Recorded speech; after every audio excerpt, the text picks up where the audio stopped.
This is what convinces people to accept, to legitimize Upload complete. total biometric surveillance. It's always the data. It's the crack cocaine of Silicon Valley. We are already living inside the architecture of totalitarianism. We need not just to monitor people, we need to monitor what's happening under the skin.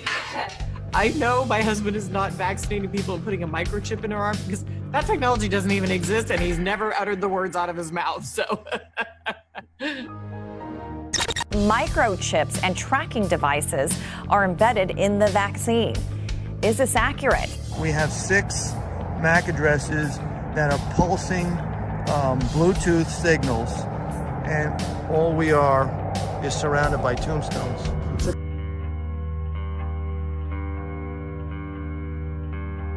One of the requirements that just changed the entire course of the conversation and frankly my life, that's when lipid nanos came into the conversation. These are not vaccines, these are not biological.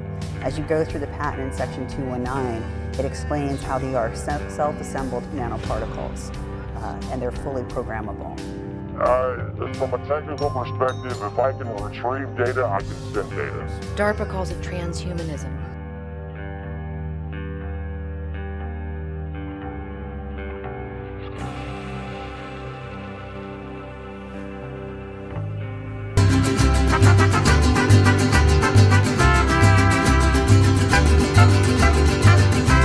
Well, it turns out Havana syndrome is real, and our next guest has been documenting it for years. But then after the COVID vaccine rollout, suddenly he started noticing incredible similarities, increases in complaints coming forward that 100% were identical to what he was seeing with Havana syndrome.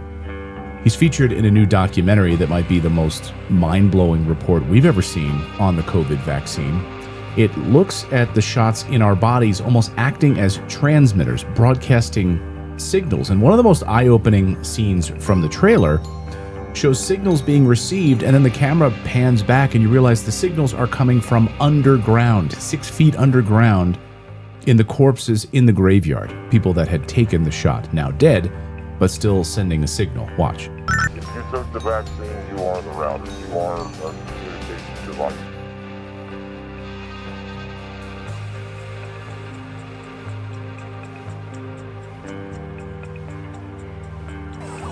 There's another angle showing a guy stabbing him from multiple behind times. Terrible shit. Well, let me see if I can pull that up and find it. So, yeah, Jake Lang is attacked by Black Bloc crowd as he tries to leave his pro-ICE anti-Islam rally. Look at it. Look.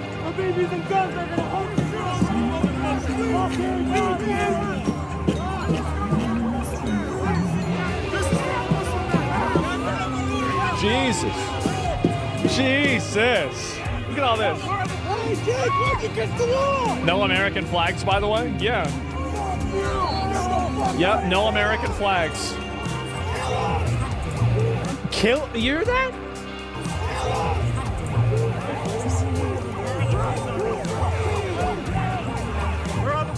Yeah. Where are the police? Great question. My 7G Vision leader, Zahid Katiali. I'm very pleased to be able to finally announce our 7G vision. Now, if you look at any of the legacy technologies today, like 2G, 3G, 4G, 5G, Wi-Fi, Bluetooth, any wireless technology, it works on the principles of transmit and receive. So it's always the transmit part which is a problem, because when you're transmitting something, it consumes power, and of course there is this radiation issues, all kinds of things. So what if a technology only has a receiver but not a transmitter? That can something completely revolutionize the way technology works.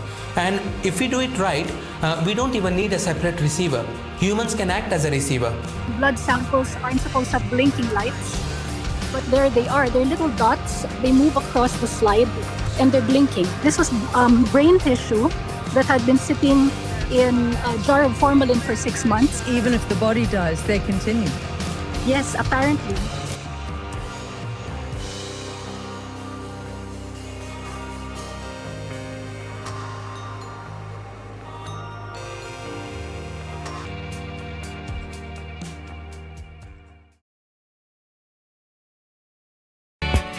You can check out